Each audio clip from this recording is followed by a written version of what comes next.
नमस्कार दोस्तों, मैं हूं आपका होस्ट अंकुल। आइए आपका स्वागत करता हूं इस वीडियो में।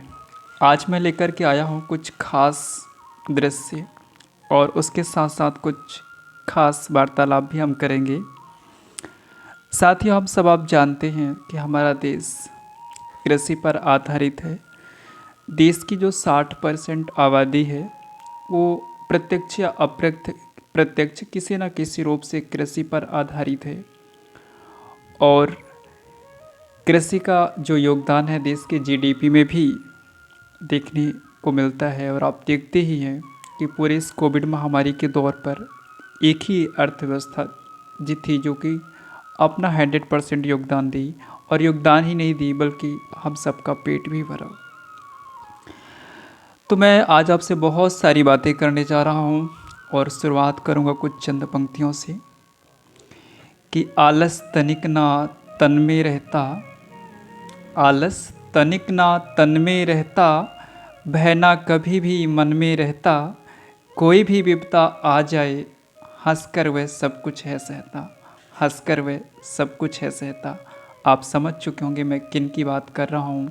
आप देख रहे हैं ये सुंदर स्वर्णिम विहंगम और हरियाली से भरा हुआ दृश्य निश्चित रूप से हर किसी के मन को मोह लेने वाला ये सुंदर दृश्य।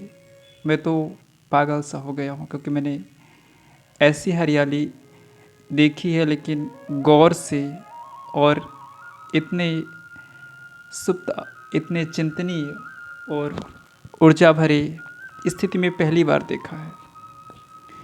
बस रहे सदा परिवार की खुशियाँ, जिसके संग उसका नाता है, भारत माता का लाल वही सच्चा अपना किसान कहलाता है, सच्चा अपना किसान कहलाता है।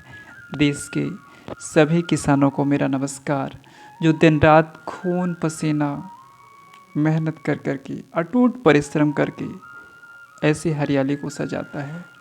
और आपको यकीन नहीं होगा कि इस हरियाली के पीछे किसानों की कितनी मेहनत होती है। ज़मीन को इस योग्य तैयार करना, उस पे बीजों का रोपण करना, समय समय पे उर्वरकों खाद का छिड़काव करना। कोई खरपतवार भी खेत में आ चुका है तो उसे किसान को ही निकालना है।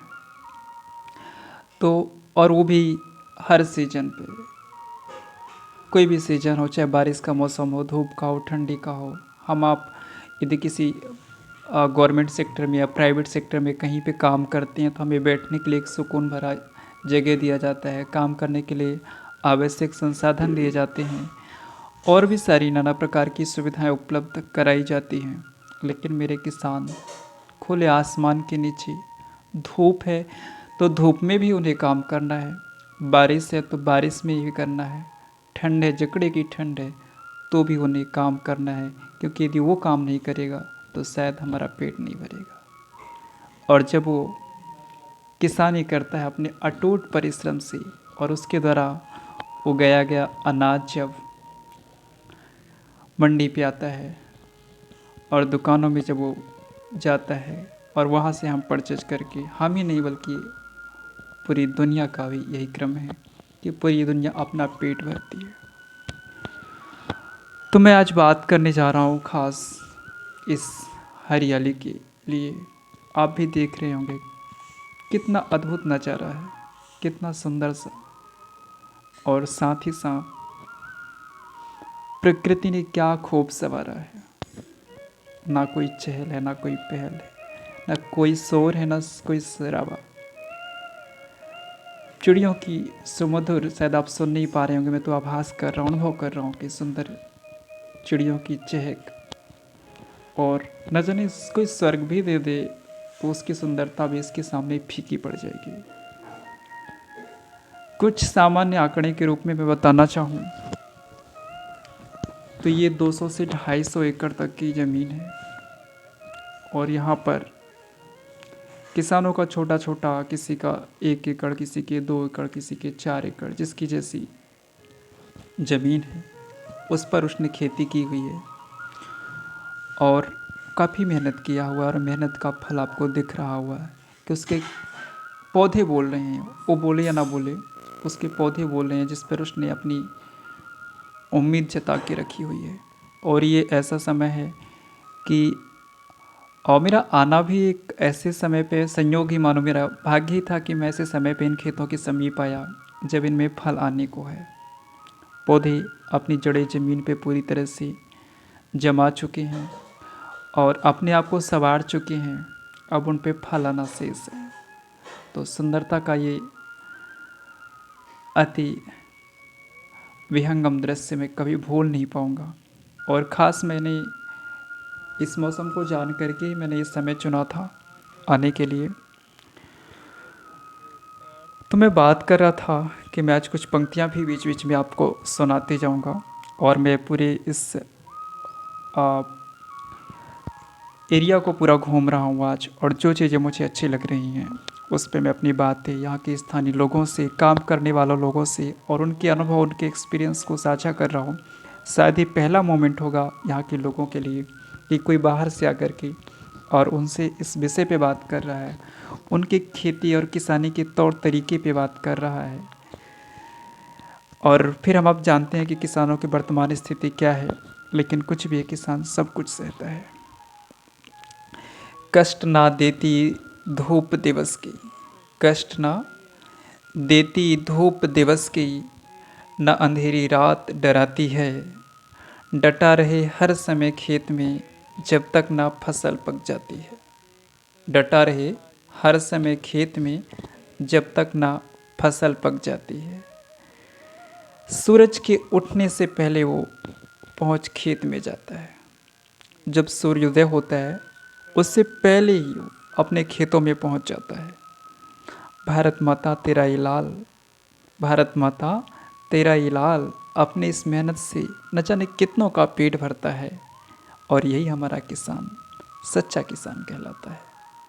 ये आप देख भी रहे हैं, कृषक परिवार से संबंध रखने वाले एक सज्जन जो कि मुझे इस पूरे एरिया का जो है भ्रमण करवाएंगे और जो भी आवश्यक जानकारी वो बताएंगे।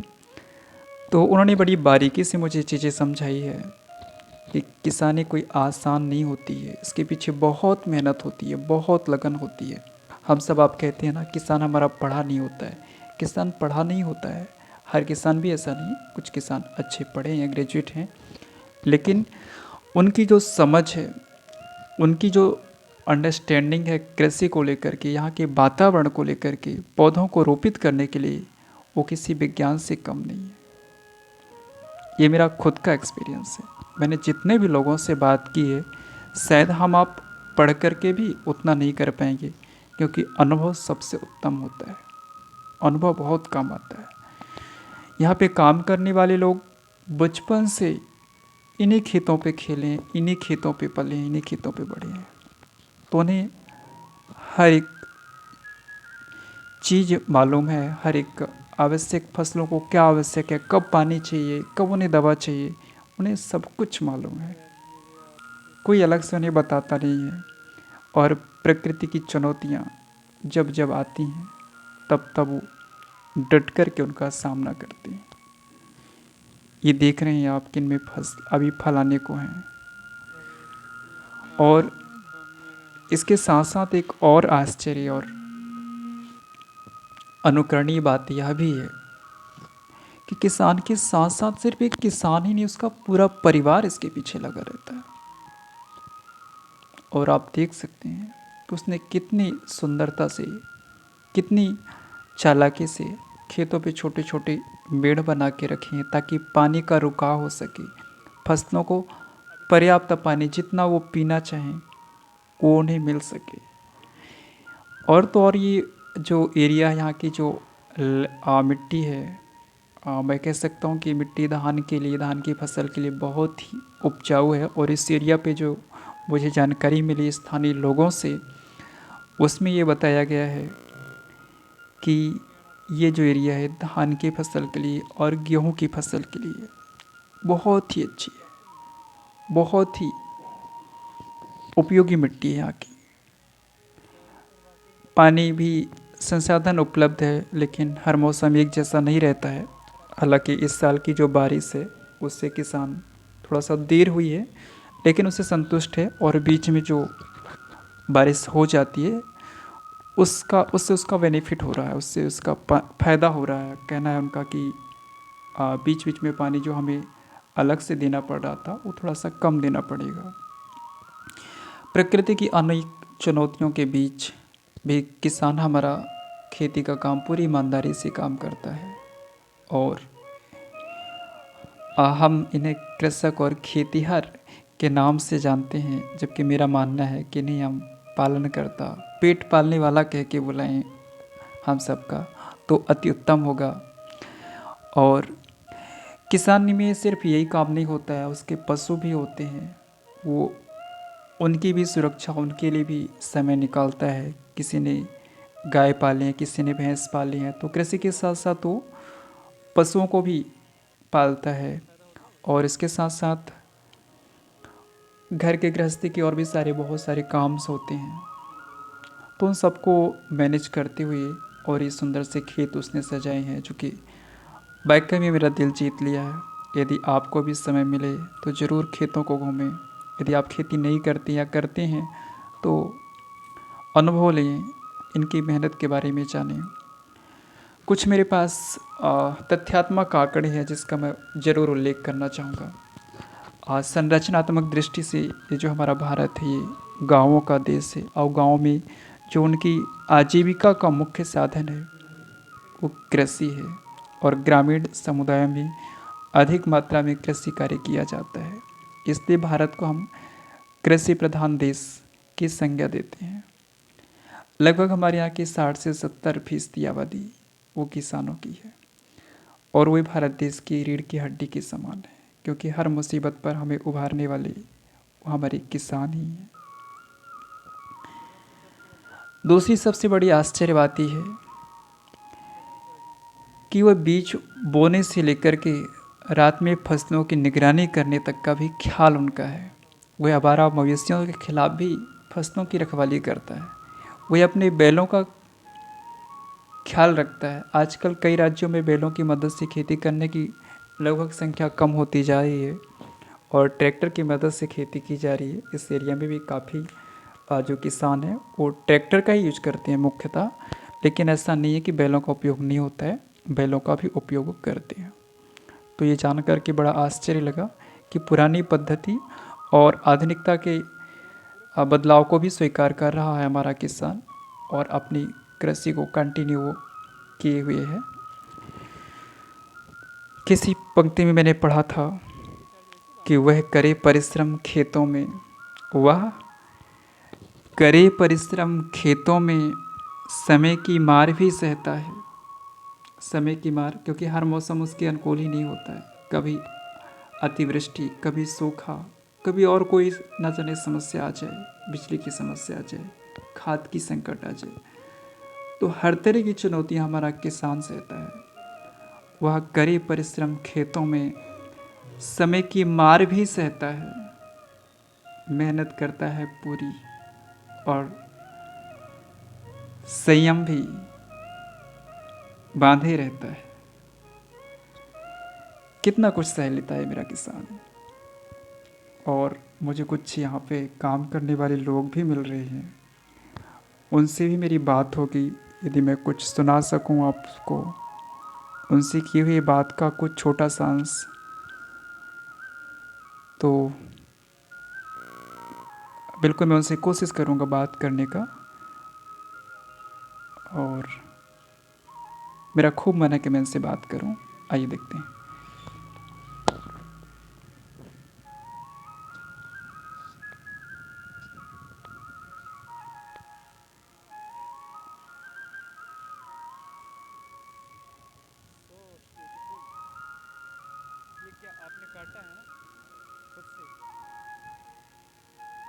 जी, ये अपने बारे में मुझे बता रही हैं, इसके आगे का अंश मैं आपको सुना रहा हूँ।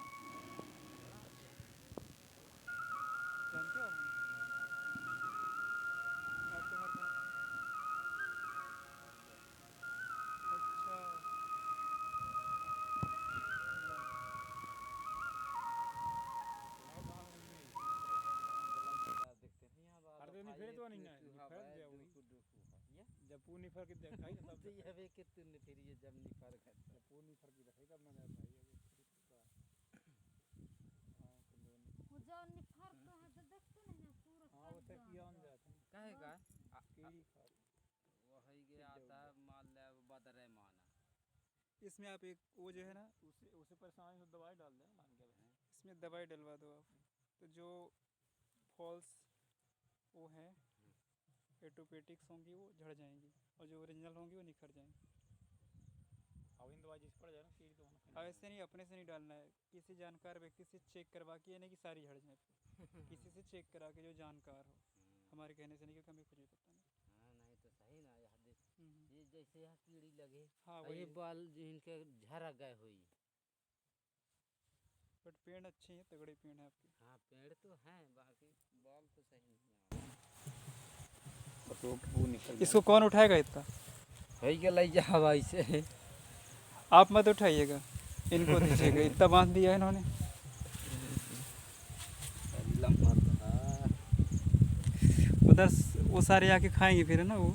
सोच चाचा कम धान लगा है मस्त पूर्ण निफर आई धान है राम निफर भी आई सर पूरा। धान निकल जाए अब हमसे पीछे का धान है, देखिए हमसे जल्दी निफर आई ना, ऐसे बदल तो ये हमने इनसे बात की और हमने जाना कि इन्हें कितना समय खेतों पे देते हैं, और उन्हें अपनी दिनचर्या के बारे में बताया, अपने बारे में बताया। इसके साथ साथ उन्होंने बताया कि क्या क्या काम करना पड़ता है। आपने देखा होगा कि एक घास का उन्होंने घास भी काट के रखा हुआ है, जो कि वो अपने गाय को या अपने बैल को खिलाएंगे, घर ले जा करके, यहाँ पे ला नहीं सकते। तो ये काफ़ी मार्मिक वार्तालाप थी मेरी, जो कि पूरा उनकी स्थानीय भाषा पे है, स्थानीय बोली पे है, तो मैं पूरा सुना नहीं सकता। मुझे कुछ और यहाँ पे गुड़िया दिख रही है, जो कि हो सकता है इनके घर की ही होगी।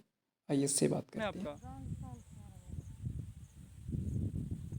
क्या नाम है आपका? बता दे को नाम रे उधर मत भागो, इधर इधर इधर। नाम बताओ। ओमनी नाम है, यामिनी या ओमनी? ओमनी। स्कूल जाते हो ओमनी? कौन से स्कूल जाते हो? उर्दाना में जो स्कूल है, कौन सी कक्षा में पढ़ते हो? कौन क्लास में हो? 1 2 3 किसमें, कौन से नंबर में बैठती हो? तीसरी पढ़ती हो। डेली जाती हो ना, कि छुट्टी मार देती हो? देखा डेली स्कूल जाना, ठीक। वहाँ पे किताबें मिलती हैं। अच्छा, अच्छी लड़की है। और वो तुम्हारा भैया है? वो भी सिस्टर है? इधर आओ, सामने आओ, सामने सामने आओ। क्या नाम है उसका? बता दे उसका मोरनी नाम है। So cute. उसको भी कपड़े पहना देना होगा ना, उसका कपड़ा। और इसको भी ले जाते हैं स्कूल? नहीं जाती है? क्यों जी, तुम नहीं पढ़ोगी? अच्छा, अगले साल से ले जाना। और डेली स्कूल जाना, ठीक ओमनी? तो साथ ही ये था इन बच्चों से कुछ बातचीत का अंश, और इनसे की हुई बातें बहुत ही मार्मिक थी। इतने खुश हैं ये बच्चे अपने पेरेंट्स के साथ इन खेतों में, आप कल्पना नहीं कर सकते। और अद्भुत नज़ारा था इस दृश्य को देख कर के, और यहाँ पर काम करने वाले इन लोगों से मिल कर के, उनके बच्चों से बात करके संबोधन जो मुझे मिला अतुलनीय है। और पहली बार ऐसा मैं कर रहा हूँ, तो मुझे और भी ज़्यादा अच्छा लग रहा है। इसके साथ साथ किसानों की स्थितियाँ आप सब जानते हैं, कितना मेहनत करके, कितना परिश्रम करके वो हम सबका पेट भरता है। न जाने किस कलम से रचता, न जाने किस कलम से रचता, दुष्कर उसका भाग्य विधाता, ऋणी हो गया आज हमारे हिंदुस्तान का अन्नदाता। इस विषय पे हम आगे आपसे बात करेंगे। एक और दृश्य आप देख रहे हैं, ये सुंदर सा तालाब जिसमें जल थोड़ा सा कम है, शायद इसमें अब जल आने का जो माध्यम था वो बाहर से बंद किया गया है। सो ये दृश्य भी एक अतुलनीय, इसकी कहानी हम किसी नए वीडियो में आपके साथ शेयर करेंगे। आज़ादी के बाद ऐसा ही कोई एग्जाम्पल आपको मिलेगा कि किसी व्यक्ति ने अपनी निजी संपत्ति से, निजी पूंजी से जनहित में, लोगों की सेवार्थ के लिए, पशुओं की सेवा के लिए इतना बड़ा कार्य किया हो। एक व्यक्ति के द्वारा निजी रूप से तालाब खुदवाया गया तालाब है। और जब हम छोटे थे तब हमें सुनाया जाता था, इनकी कहानियाँ बताई जाती थी। अभी भी वो व्यक्ति यथावत हैं। तो ये उनकी खुद की पूंजी से उन्होंने खुद से मेहनत करके इतना बड़ा तालाब और ऐसे 3 और तालाब उन्होंने अपने गांव के लोगों को आज समर्पित किए हैं। उनको भी मैं हृदय से प्रणाम करता हूँ। तो हम इस वीडियो को यहीं पे क्लोज करते हैं। कहना तो बहुत कुछ था, बातें तो बहुत कुछ थी, किसी और वीडियो में करेंगे। यदि ये दृश्य और यदि वार्तालाप आपकी हमारी ज़रा भी अच्छी लगी हो तो आप हमें इस चैनल को सब्सक्राइब कीजिएगा, अपने दोस्तों तक ज़रूर शेयर कीजिएगा। और कोई आपका सलाह हो, कोई आपका सजेशन हो इस वीडियो के संबंध में तो आप उसे कमेंट सेक्शन पे अवश्य दें, क्योंकि हम पूरी तरह से नए हैं अभी और कोशिश है हमारी जुड़ने का, इस माध्यम का यूज करने का। तो बस अब यहीं पे अपनी बातें हम क्लोज करते हैं। धरती माने माता समान, नित उसको शीश नवाता हूँ मैं। भारत माता तेरे लाल को, तेरे किसानों को मैं हृदय से प्रणाम करता हूँ। मिलते हैं किसी नए वीडियो में नए विचार के साथ और शेयर करते हैं कोई और अच्छा एक्सपीरियंस आपके साथ। तब तक के लिए आप अपना और अपनों का खूब ख्याल रखिए। कोविड गया नहीं है, मास्क लगाना अनिवार्य है। जय हिंद, जय भारत।